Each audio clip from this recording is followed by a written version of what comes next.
ರಾಜಕೀಯಕ್ಕೆಲ್ಲಾನು ವಿಷಯನೇ. ಕಾಂಗ್ರೆಸ್ ಬಿಜೆಪಿ ಗುದ್ದಾಟಕ್ಕೆ ಗಾಂಧೀಜಿಯನ್ನ ಬೀದಿಗೆ ತಂದಿದ್ದಾರೆ. ಮನ್ರೇಗಾ ವರ್ಸಸ್ ಜಿ ರಾಮ್ಜಿ ಹೆಸರಿನಲ್ಲಿ ಜಾಹೀರಾತು ಕದನ ಏರ್ಪಟ್ಟಿದೆ. ಕೈಕೊಟ್ಟ ಗಾಂಧಿ ಜಾಹೀರಾತು ಏಟಿಗೆ ಬಿಜೆಪಿ ಸಿದ್ದಪ್ಪ, ರಾಗಪ್ಪ, ಮಲ್ಲಪ್ಪನಿಗೆ ಪಂಚ್ ಕೊಟ್ಟಿದೆ.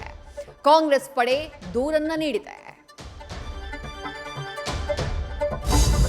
ಮಾತು ಮನೆ ಕೆಡಿಸ್ತು ಅನ್ನೋ ಹಾಗೆ ಕಾಂಗ್ರೆಸ್ ಕಲಿಗಳ ಮಾತು ಪಕ್ಷವನ್ನೇ ಒಡಿತಾ ಇದೆ. ಪಟ್ಟದ ಜಿದ್ದಿಗೆ ಬಿದ್ದಂತಹ ಸಿದ್ದು, ಡಿಕೆ ಬಣಗಳು ಮತ್ತೆ ಕುರ್ಚಿ ಕದನಕ್ಕೆ ನಾಂದಿ ಹಾಡಿದ್ದಾವೆ.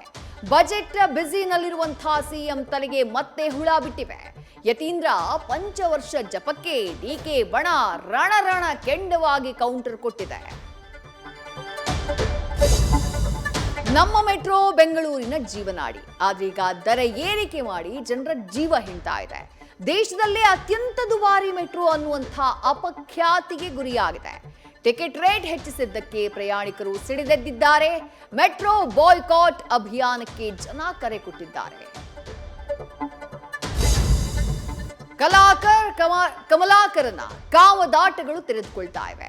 ಆಂಟಿ ಜೊತೆ ಸೇರಿ ರೀಲ್ಸ್ ಅಂಕಲ್ ಆಡಿದಂತಹ ಆಟಗಳು ರಿವೀಲ್ ಆಗಿವೆ. ಸುಚಿತ್ರಾ ಜೊತೆ ಚಿತ್ರ ವಿಚಿತ್ರವಾಗಿ ಮಾಡಿದ್ದಂತಹ ವಿಡಿಯೋಗಳು ರಂಗೆಬ್ಬಿಸಿದ್ದಾವೆ. ಕೊಲೆ ಆರೋಪಿ ಸೋ ಕಾಲ್ಡ್ ಜ್ಯೋತಿಷಿ ಬಗ್ಗೆ ಮನೆ ಮಾಲೀಕ ಒಳ್ಳೆಯವನು ಅನ್ನುವಂತಹ ಸರ್ಟಿಫಿಕೇಟ್ ನ ಕೊಟ್ಬಿಟ್ಟಿದ್ದಾನೆ. ಆರ್ಸಿಬಿ ಕಬ್ಬರದಲ್ಲಿದ್ದಂತಹ ತಂಡಕ್ಕೆ 3ನೇ ಕಪ್ ಸೇರಿದೆ.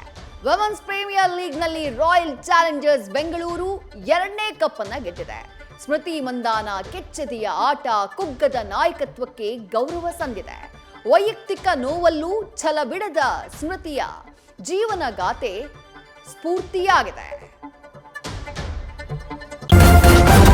ನ್ಯೂಸ್ ಫಸ್ಟ್ ನಿರ್ಭೀತಿಯಿಂದ ನಿಮ್ಮ ಪರವಾಗಿ.